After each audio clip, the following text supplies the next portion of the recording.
But I will say that I've talked a lot about got the sirens coming again here. Pausing for sirens is a big part of Crackdown. Like, we do this a lot.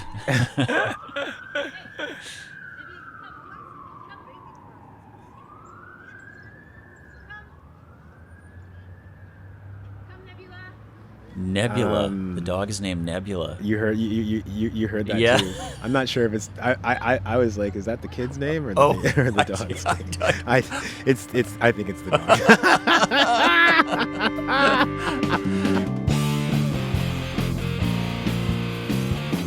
I'm Garth Mullins. This is Crackdown. Episode 24. If it wasn't drugs, it would be something else.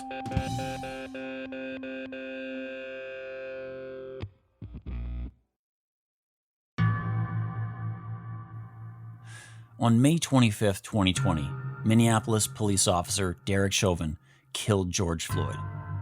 But in court, Chauvin's lawyer blamed fentanyl. He said fentanyl gave Floyd superhuman strength, so Chauvin was justified in using handcuffs and physical restraint. And, the lawyer argued, Floyd died of overdose, not murder. Of course, this is bullshit, and the jury agreed. I've seen a lot of opioid overdoses. Too much dope just drops you. It doesn't give you superpowers. Using the drug war as a pretext to murder black people is nothing new. As Dr. Carl Hart noted recently in the New York Times, police have long promoted racist myths about how drugs make black people crazed, violent, and homicidal. Cops use these racist lies to whip up and amplify fear and to justify huge police budgets, paramilitary equipment, occupation of black neighborhoods, carding, arrests, brutality, and even murder.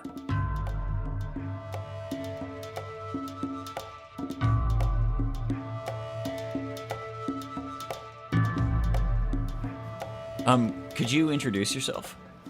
My name is Desmond Cole. I'm an activist, journalist, and an author.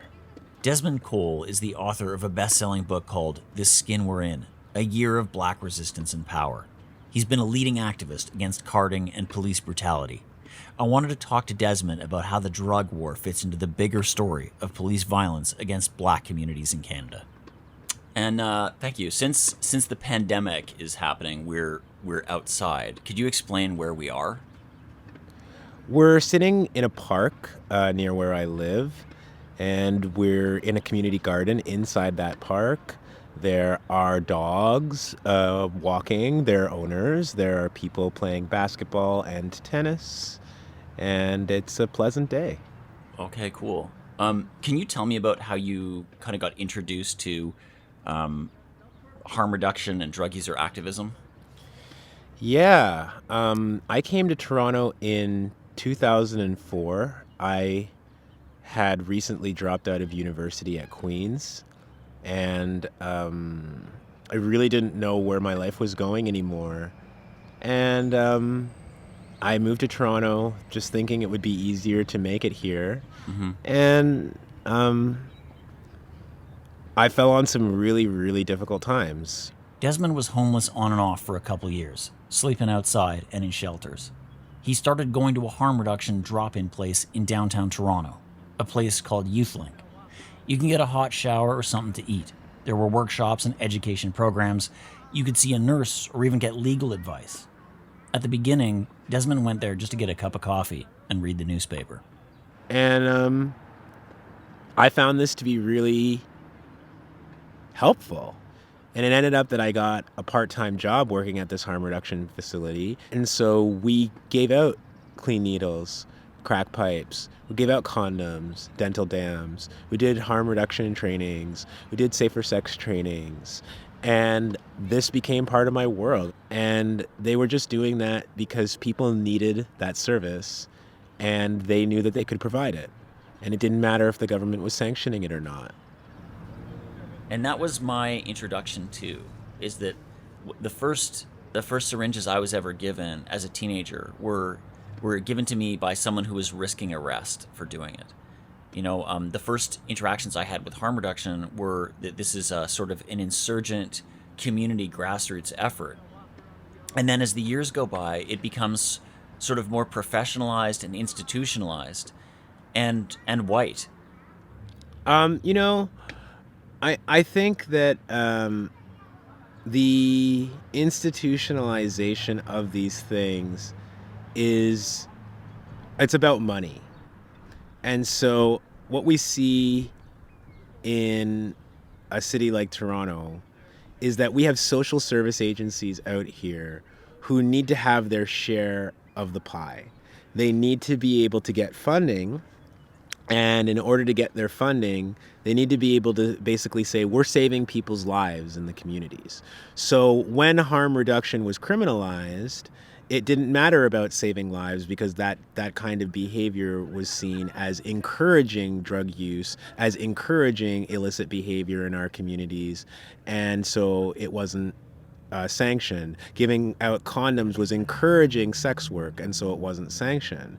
But suddenly, I think that the nonprofit sector got the idea that we can say we're saving lives and then we can get funding if we start to do this kind of service provision.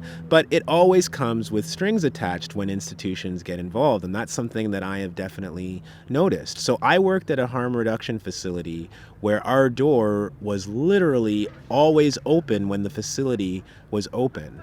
But I noticed that a lot of social service providers would say that this is a drop-in, but then they would have someone at the door serving essentially as a bouncer. And so that person would get to ask you 20 questions before you were even allowed into the space.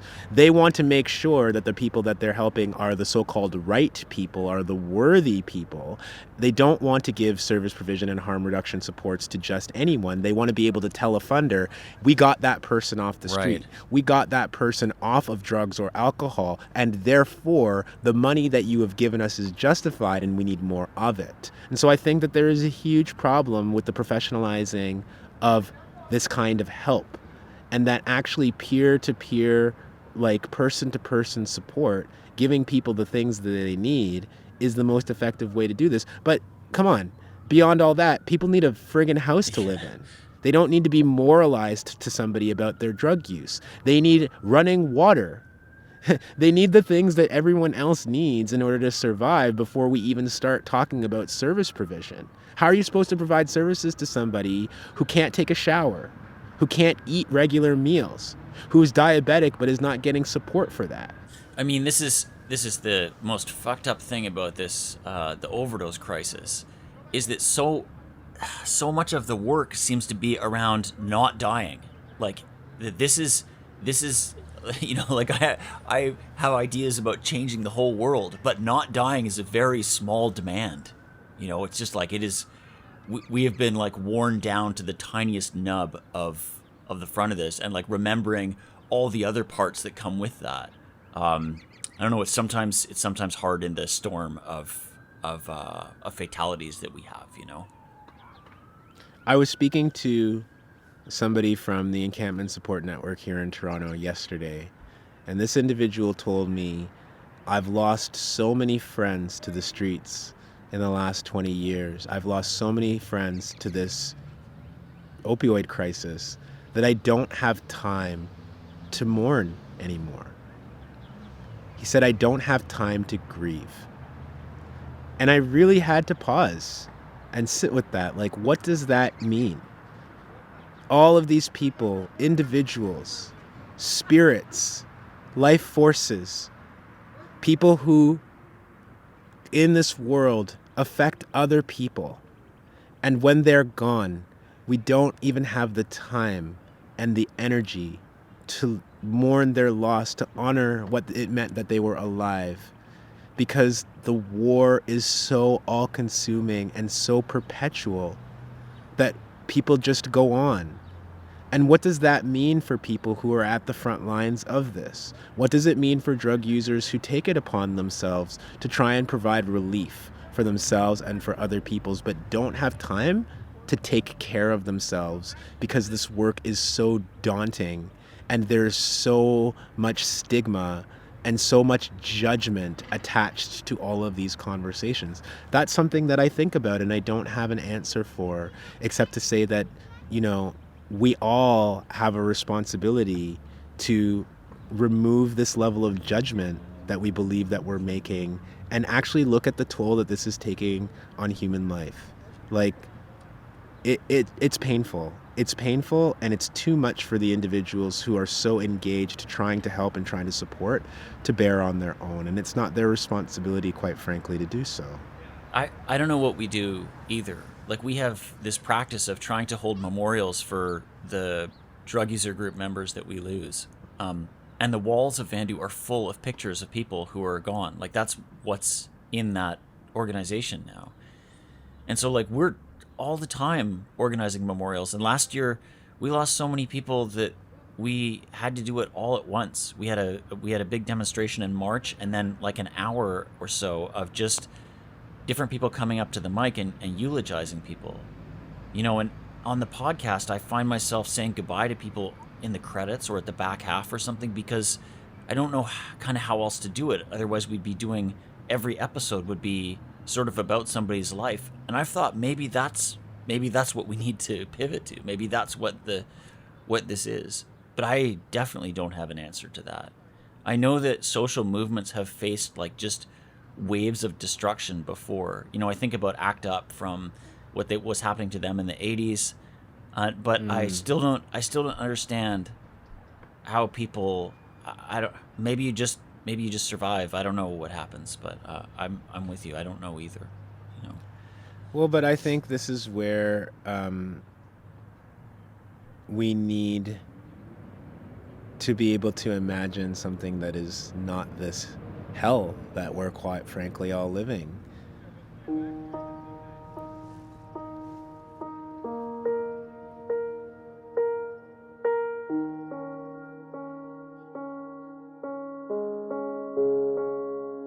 Desmond's book, The Skin We're In, is full of examples of racist policing in Canada, including how the cops used the drug war to justify violence against black people. Desmond writes, a central responsibility of policing has always been the discipline of black people on behalf of the ruling class. And those examples of police discipline and violence continue. Like last October in Ottawa. Without warning, police rammed in the door of Nora Oust's 12th floor apartment. Nora was at work, but her partner was home, along with her 94-year-old mother and her kids, aged 12, 13, and 23. One cop shouts, "Police, don't move," while another throws a flashbang grenade.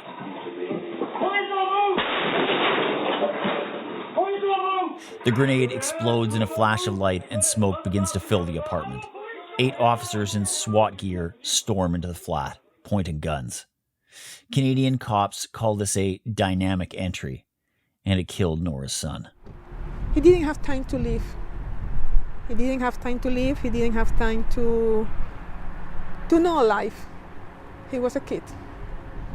Anthony was on house arrest, awaiting trial for drug charges. And the police raided his home under the pretense that they thought that there might be drugs in his home. Anthony Aust was wearing an ankle bracelet. The police knew where he was at all times. They knew he was in his home, and they knew that his family were there with him.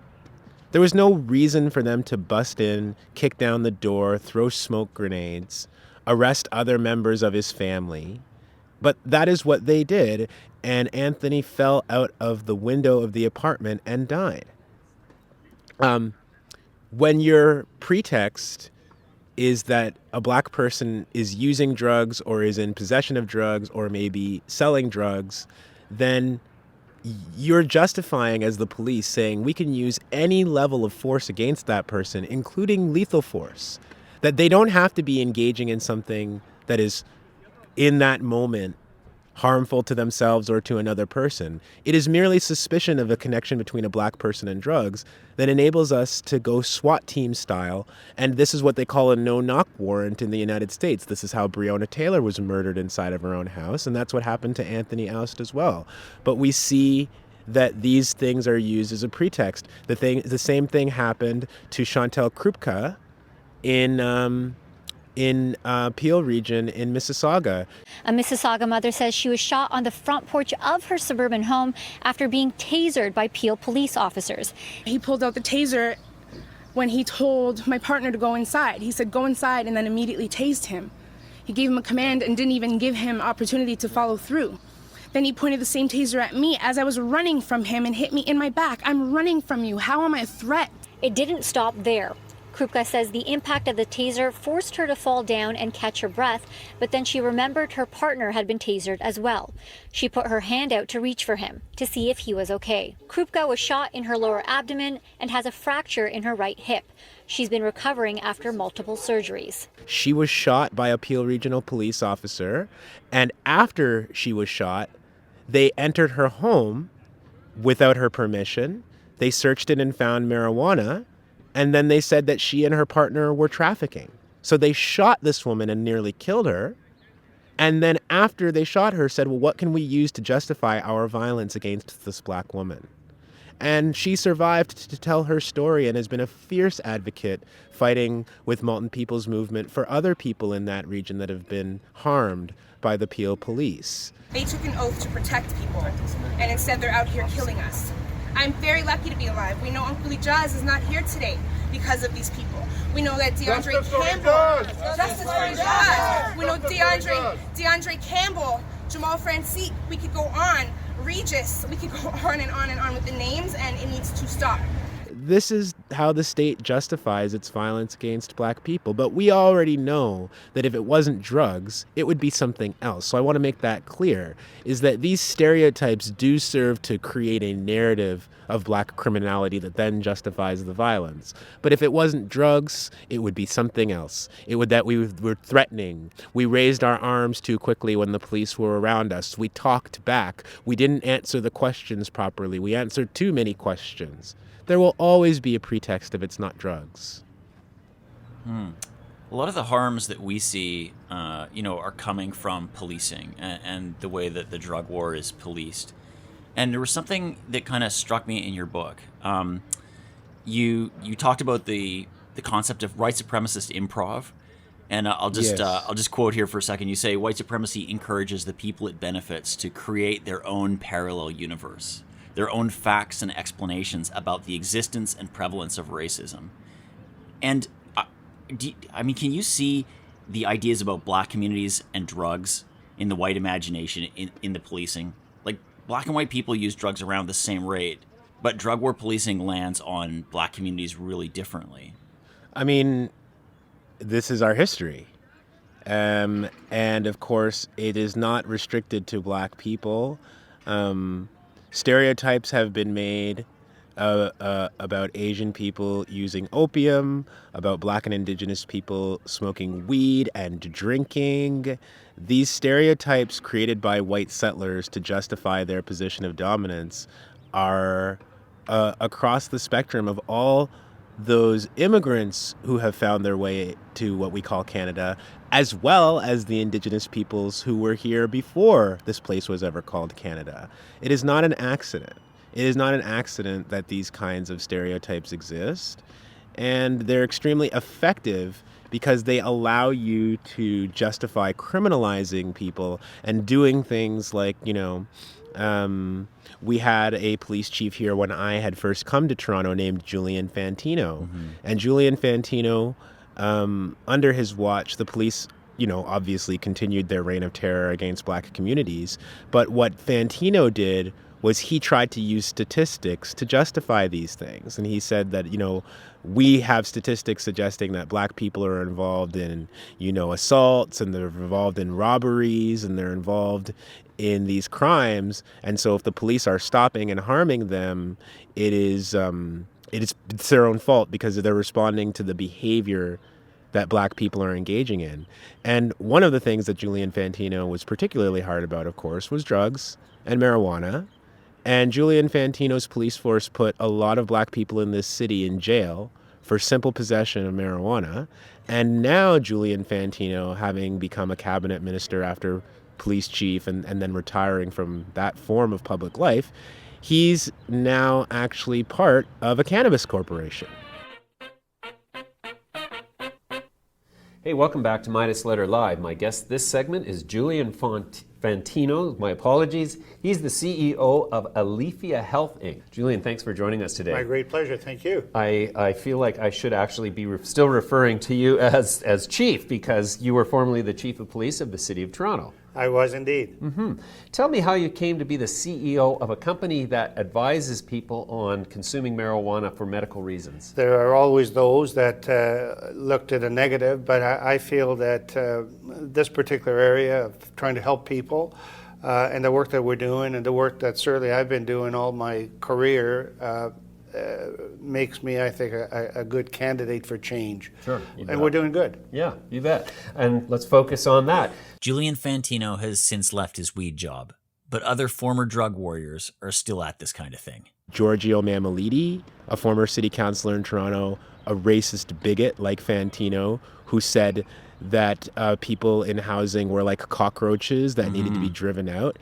I see it like spraying down a building full of cockroaches. The cockroaches are just going to scatter, right? So start evicting them. Yes. Let them scatter, because their particular strength is when they're all together in a community like Jane and Finch. Yep. So I want to knock down all of the social housing in Jane and Finch. He too criminalized black people in the northwest area of Toronto, and now he as well is affiliated with a cannabis company. And the same thing can be said about George Smitherman, a former Liberal cabinet minister who was all tough on drugs until he decided that he too wanted to make money in the cannabis industry. Think you're tough? Imagine living at 251 Sherbourne Street with the city as your landlord.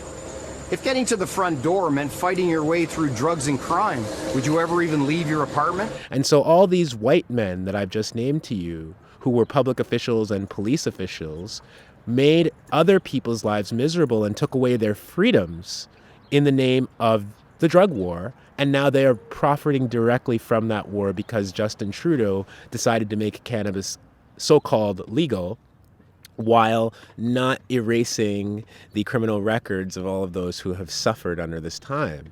So, you know, it's a different set of rules for white settlers. That's how they maintain dominance.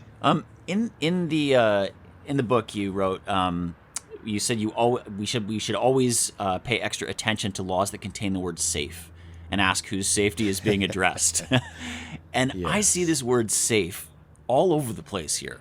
Like, I mean, in policing strategies, you know, community safety and the name of community groups and politicians when they're talking during election campaigns. And it sounds very, you know, warm and fuzzy to people, I think to a lot of people. Can you explain why you want people to pay extra attention to safety and whose safety are we talking about? When I was here in Ontario in the 90s, we had the so-called Safe Streets Act enacted by the Mike Harris government. Back in the 1990s, Canadian governments were slashing social programs. It became harder to get on welfare. In big cities, gentrification caused waves of homelessness. I knew kids in Vancouver, Montreal, and Toronto who started panhandling and squeegeeing, washing car windows at stoplights for change. Of course, politicians and the media started panicking about street crime and urban decay. The mayor of Toronto called squeegee kids thugs and criminals. In January 2000, the Safe Streets Act came into force in Ontario. BC did the same thing a few years later under Premier Gordon Campbell. The Safe Streets Act created new offenses for aggressive panhandling or solicitation of a captive audience. That is, asking for change off someone in a car, at a bank machine, or waiting for a bus. And you could now get charged for unsafe disposal of used condoms, needles, and broken glass. Basically, the act gave police expanded powers to hassle poor and marginalized people.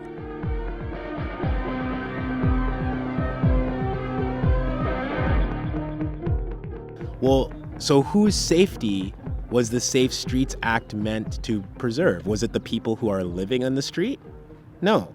In fact, the Safe Streets Act says that if you are soliciting, you can be given a ticket, but that people who are soliciting for a registered charity are actually exempt from the exact same prosecution that somebody who is not part of a registered charity. So if you're panhandling, you don't get an exemption.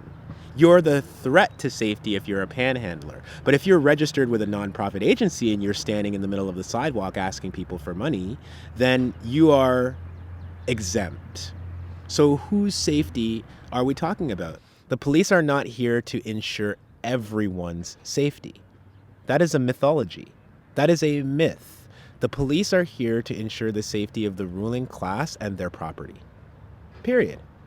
Period. The safety of white settlers has to come at the expense of black people's safety. The so-called Safe Schools Act in Ontario, again, under the Harris regime, was used as a pretext to expel thousands of black students or suspend thousands of black students from our schools. GTA school boards, it is very common to see that black students are 2 and 3 and 4 times more likely to be suspended in order to keep the school safe than are white students. And that this actual behavior starts around kindergarten and grade 1. So that we're not even just talking, say, about high school students. Even primary school black children are being singled out, again, for the general welfare of the school, right? We can't have a learning environment because this black student is trying to take it away from the everyone who needs to be kept safe. So the way to keep the school safe for everyone is to exclude black children and deny them an education. And of course, when we talk about an epidemic of gun violence on the streets of Toronto, no one wants to make the connection between our children being forced out of the school system and our children getting involved in gunplay and violence on the streets. That conversation can never be made because it is an indictment of your so-called safety regime that pushes kids onto the street. That is not safety for anyone. Right. But this is the limitation of these kinds of languages. Well, dramatic moments unfolding at Toronto Police Services Board today when anti-carding activist Desmond Cole brought the meeting to a sudden stop with a protest over police refusing to destroy data collected under carding. I plan to stand here in protest until you commit today, here, and now to restricting the police having our information going forward. You're going to ruin another generation of children's lives, and I'm not going to allow you to do it. Last year, activists in Vancouver, Toronto, and elsewhere called for cutting police budgets in half. We've also been fighting for decriminalization of drug users, sex workers, and poor people. I mean, if we won those things, it'd be massive. But would it be enough? The reality of the moment that we're in is that we need relief now.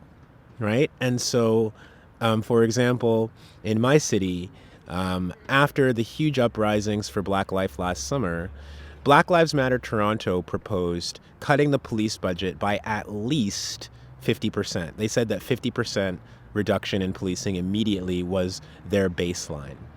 And that is a recognition that while we may not get to where we want to be immediately, people need relief now. People are suffering today from the various forms of policing, capital P policing by the actual cops, and small p policing by our child welfare services, by social workers, by housing workers who go and harass people in our parks who are living in encampments today. There are all different kinds of forms of policing that people need relief from right now. And so decriminalization to me, it's a step. It's not the entire conversation, but I actually think that the immediate wiping clean of people's criminal records is maybe the most fundamental change that could be made immediately. Because it's one thing to say we'll no longer arrest people for these kinds of activities, but it's another thing to recognize that people can't actually move forward with their lives. People can't apply for jobs. People can't apply for certain kinds of housing. All kinds of opportunities are permanently closed to people who have criminal convictions for drug possession. You know, there's just untold thousands of people in our country who can't get their life back and who can't move forward. But ultimately, you know, I've been fortunate enough to be out here in Toronto with Robin Maynard, who's been living here over the past 2 or 3 years from Montreal. And Robin is one of the longer voices in this country for abolition. And she keeps reminding us that, we haven't been in this place before. We weren't in this place 2 or 3 years ago where we could even have conversations, serious conversations about defunding the police. And that was a legible conversation that people could plug into and understand what it meant. And as Robin points out, there is a difference between saying Black Lives Matter, which is a statement of fact and a statement of our rights to exist and our right to be free in this world. There's a difference between that being the rallying cry and abolish the police, defund the police being the rallying cry, because now we're making a specific demand. Do you have visions of the kind of mutual aid or community-based safety that we would hope to replace policing with? Yeah, and I want to say a couple of things about this. I was in Edmonton a couple of years ago, and I was in 3 cities in Alberta at the time having conversations with people about carding. And I had chosen to go to Alberta because cities in Alberta were all getting data about police surveillance and carding, and they were finding, of course, as everyone else in the country finds when they run the data, that Black and Indigenous people are disproportionately stopped by the police in Alberta, but they were particularly finding that Indigenous women were the most disproportionately subject to this kind of arbitrary police detention, questioning, surveillance, searches, arrests, etc. And we had a forum, and there was somebody who told a story in Edmonton about how she used to walk to school every day, and that there were women in her community who were sex workers, who were often outside, but who kept an eye on the community and made sure that she got home safely and to school safely every day. And the quote that she said that I remembered is that she said, "I would walk through glass for those women today because no one else was looking out for my safety when they were." And I think that that's the kind of thing that gets overlooked. When I see the encampment situation out here in Toronto where so many people have been forced out into the streets because there is no housing in the city of Toronto, it's people in encampments who are looking out in the public space, watching over one another, watching out over the space, providing safety. We have to actually engage in accountable action and accountable conversations and separating people from violent situations. We have to be able to do that work in our communities, because pretending that the misogynistic police force is going to do it for us, what a fantasy, right? It might seem daunting to people to actually try to have to imagine a whole different world and a whole different existence than the one that we're living in now. That might seem unrealistic to people. And that imagine that our world is so messed up that we can't simply engage in reform, that we have to imagine something completely different from what is happening now in order to survive. That in and of itself must feel so exhausting for people. And yet, I actually think that that is often what drives people to continue doing what they do and gives people the energy, is that ability to imagine. You know, Stevie Wonder said, do we have to find our way through space and time, or is it the vision in our minds? Like, can we fly away to that vision in our mind? Can we actually, as human beings, transform from what is physically in front of us, materially in front of us, from the life that we've inherited? Do we actually have the power to project a different future and then go after it? And I believe that we do. And I believe that it's so interesting to talk about abolition in 2021, because if you talk to the average white liberal person in this country, they will tell you that the abolition of something like chattel slavery was an imperative.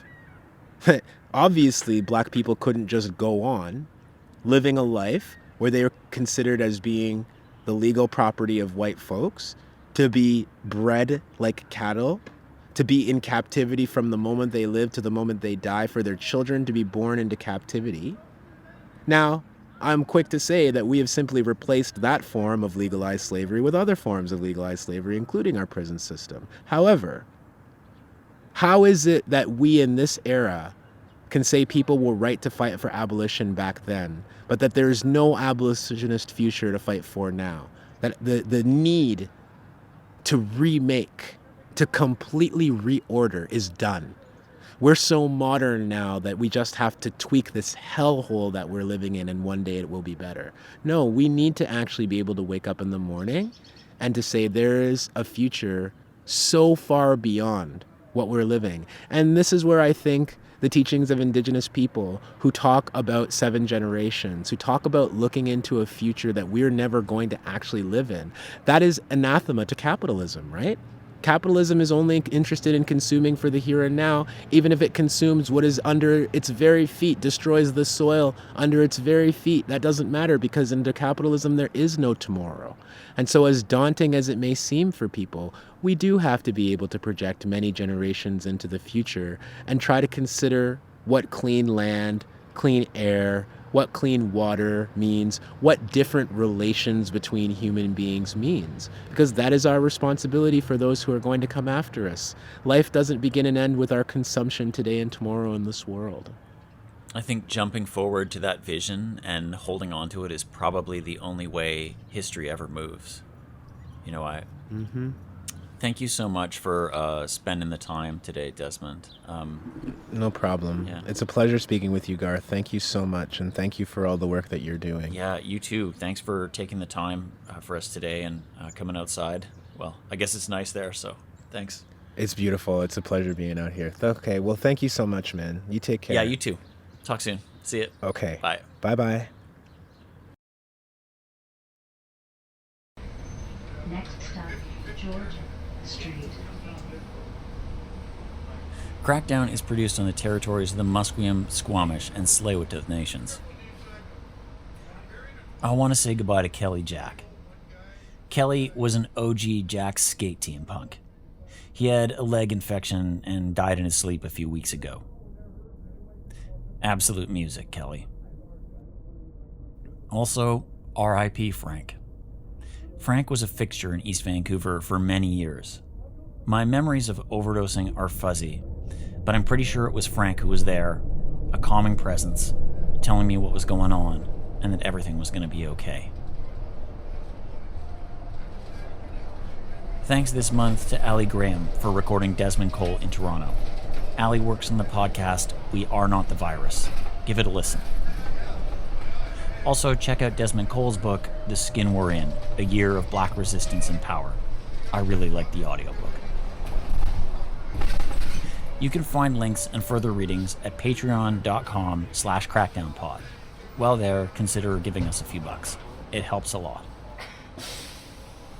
Our editorial board is Samona Marsh, Shelda Kastor, Greg Fess, Jeff Louden, Dean Wilson, Laura Shaver, Reija, and, rest in peace, Dave Murray and Chereece Keewatin.